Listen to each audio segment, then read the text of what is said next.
Hello everyone, and welcome to this walk-around review of the 2021 GMC Sierra 1500 AT4 off-road package. Now I'm going to give you guys a 360-degree view of it before I begin this review, let you soak in the design. This is a full-size pickup, competes with vehicles such as the Ford F-150, Ram 1500, and even its corporate sibling, the Chevy Silverado. Now, this specific one is painted in dark sky metallic and will cost you a little over $65,000. Now, let's start off with the front end. Now, you'll see this huge, massive, blocky grille, which I actually think is very appropriate for a truck like this. And I think it's far better looking than the front end found on its corporate sibling, the Chevy Silverado. You got these sort of lobster claw-like taillights that GMC's been putting on a lot of their vehicles, including the Terrain and the Yukon. Down here you'll see your fog lamps and a little bit of fake vent stuff going on, not too much. And on this AT4 package you get these bright red tow hooks, which I think actually look very cool. Not like you'll probably ever use those, but just in case you do end up going off-roading and get a little stuck, you can get towed out of there okay. Now down here you have these very nice looking wheels. Now on a lot of off-road models, automakers tend to do black wheels, and I believe you can get black wheels on the AT4, but these are actually silver painted wheels, and I actually think they look very sharp. These would be the wheels that I would choose if I were purchasing this truck. This one has the 5.3 liter V8. There's also the 6.2 liter V8. Optional on the GMC Sierra, but of course that'll cost you a little more, but it'll get you a little more power. Now you have your AT4 badging down here, as well as your side step to get into the vehicle. Let's come around toward the back, where you have this very nice side step to help you get in the truck. And you've got this multi-pro tailgate that GMC just loves to advertise about. I believe the tailgate can go in a bunch of different functions. You can use it as like a little bench to step in, etc. Very interesting, and a lot of truck automakers like to innovate with the tailgate, and I think GMC does it the best. Ram also has a tailgate thing where it swings open to allow for easy access. It's almost like a door, but I actually think that this is probably the best use of the tailgate. Now let's hop into the GMC Sierra 1500 AT4, and I'm going to give you guys a 360 of the interior, let you soak it all in. So again, $65,000, AT4 GMC Sierra 1500. And now let's dive into some of the details, starting with the door. We'll work our way right. You got soft touch materials here on the top. Some of this brown stitching that you'll see throughout the cabin on this AT4 model. A nice soft leather padded armrest. Some sort of dark, almost carbon fiber looking trim here. Not real. And then down here you're going to get some hard plastics. Now let's move on to the steering wheel. And as you can see, you got more of this brown stitching. Some different trim over here. I guess it's supposed to look like some painted gray wood. I don't know. I don't really know what they were trying to do here. Looks nice, but I don't really know what it is. A rather small GMC emblem. A lot of automakers put a nice big emblem on their steering wheel. This one's definitely a lot smaller, but it's kind of wrapped in a sort of a little chrome ring, which is really nice. Now let's move on to the gauge cluster. You have two analog gauges and a screen in the center. Now on the new Ford F-150 for the 2021 model year, on certain models this is completely all digital. Not here on the GMC, but you still get a nice decently sized screen. Now let's move over to the dash, and this is where a lot of people tend to criticize both the Silverado and the GMC. They have very similar, basically the same interiors, other than a few minor changes. And this is where a lot of people criticize. They say it looks a little dated compared to vehicles such as the 2021 Ford F-150, Ram 1500, and etc. Personally, I don't mind it too much. I just wish the screen was a little bigger. I believe this is, I want to say it's an 8-inch screen. I'll have to double check that. A lot of automakers now are offering, Ram has like a 12-inch screen. Ford's in that ballpark as well. GMC and Chevy are still working with pretty small infotainment units. However, I have heard rumors that for the 2022 model year, they're going to offer a much bigger screen. So if you really want that big infotainment system, you may want to wait just a little longer, or you could just buy a Ram 1500 or a Ford F-150. But not everyone wants a massive infotainment system, so for some people, this may not even bother you. Now moving down, you'll see all your controls. You have your volume knob. This is to turn the infotainment system on. You press that on button, and it'll turn the infotainment system on. Of course, this car is off, but on GM models, you can actually go through the infotainment system even when the car is off. So I'll be able to show you guys that a little later. And I did not know that music was on. Now down here, you'll see some of your other controls. You have your climate controls. You have your heated and ventilated seat controls. With this, at this price point, you would definitely expect to get both heated and ventilated seats, and GMC does give you that here.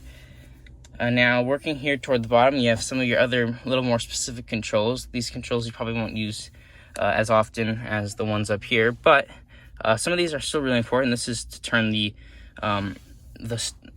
start-stop on and off. So when you're at a stop at an intersection, the car turns off and then turns back on, but you can turn that off. A lot of people are annoyed by that feature, so it's nice that they at least allow you to turn it off. I believe this is for your lane keeping assist controls. Again, you can turn that off as well, and some of your other controls, your hazard, your traction control, etc. Down here, you'll see your power outlets, and you have what appears to be a household outlet, which is actually very useful, so I'm really glad they gave you that. Now here's your center console area. You have these two cup holders, nice large size cup holders, and a little storage area there. Maybe keep a hand sanitizer bottle or something like that.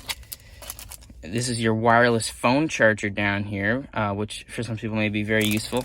And you have another little cubby right here, so plenty of storage. And you'll see even more storage when you open this absolutely massive center console. Trucks are giving you huge center consoles. You also see this on the Ram 1500, Ford F-150. These are absolutely huge. You could probably fit most size purses in here. This is absolutely massive. You've also got some more power outlets, an auxiliary port. So yeah, plenty of useful stuff in here, but most useful is just the massive amount of space you get here. Now it is padded here at the bottom, sort of rubberized material, which is nice. You also got, I guess you could use this as a little bit of storage as well, or just use it to put your croissant. Now moving over to the far right, you've got two storage cubbies. This one a little smaller. You could still fit some stuff in here, maybe even an umbrella. Down here, this is your much larger center console. This is where you could put your owner's manual and stuff like that, as well as some of your other papers and things. All right, so that's it for the front sort of dashboard cockpit. Now I'm going to go over here and talk to you about the seats. Let's step down a bit. Now, on this AT4 model, you'll get some of this leather trim here, which actually looks really nice. I really like how they added a little bit of color, what otherwise would be just a plain dark interior. You've also got a nice AT4 logo here on the headrest. Down here, you've got all your seat controls. These appear to be 8-way powered. Actually, no, this is actually 10-way power. So front, back, up, down, move the back rest up and down, and you get 2-way lumbar. So that's very nice. The actual seats are very soft and comfortable. This leather actually feels super nice, and sitting in it, it's a very, very comfortable seat. Soft, but not too soft, so you'll still be comfortable on a long drive. It's definitely some of the better seats I've sat in terms of pickup trucks. So good job to GMC there. Now let's move on toward the back. Now getting in the back seat, again, you have this really useful step, good for children. And now, as with a lot of full-size pickups, you're going to get tons and tons of legroom back here. I don't think anyone, unless you're a giant, is going to struggle with legroom back here. You've also got two rather small air vents, but good nonetheless. Two cup holders back here and another little middle storage compartment. Heated seats back here, which is good at this price point. However, the Ram 1500 does give you ventilated seats at this price point in most models, so maybe for the refresh they'll give you some ventilated seats. You also got your little 12-volt power outlet, as well as some other additional charging ports outlined in this very nice chrome trim. You've also got a very nice armrest. It is a little short, but it should give you a decent amount of padding. Again, two cup holders and another little middle part here, rubberized like some of the rest of them. And the door panels back here, let's check out those. You got some soft touch materials, hard over here, but overall pretty good for a truck like this. Some other trucks will give you hard plastic here at the top, so it's glad to see that GMC is giving you some nice leather material. Again, more of that brown stitching. This is throughout the cabin. I actually think it looks very nice. One thing that actually shocks me about this truck is that there's no sunroof. At $65,000, I would expect a sunroof, so I was very disappointed to see that GMC did not give you that at this price point. But I guess you're not going to get it all with any vehicle, but it's very disappointing to me that you're paying $65 grand and not getting a sunroof. You have actually little storage cubbies in here as well. I almost forgot to mention these. You can hide some valuables in here, and you have one on this side as well. So I think that's actually a very clever thing GMC did there. You can hide some valuables in there, so that's definitely a plus. And that's about it for this back seat. Tons of legroom back here, tons of space. Overall, very comfortable back seat. Occupants will definitely feel comfortable back here. And this is also a true 3-seater back here. You could easily fit 3 people across and have no problem in terms of legroom. Even 3 adults would probably be very comfortable. However, this middle seat is a lot more stiff than the outboard seats because of this cup holder situation that they have here. But nonetheless, it's a very good 3-seater. Now let's talk infotainment. Now, General Motors is one of the few car companies that allows you to work with their infotainment system even when the car is off. So I will get to show you through this one. Now, if you've been in modern General Motors vehicles, this will actually look very familiar to you. You got your navigation right here. Again, Apple CarPlay and Android Auto, which is to be expected at this price point. Now, it's a nice touchscreen, actually pretty high resolution. As you can see, the touch is almost immediate, which is very good.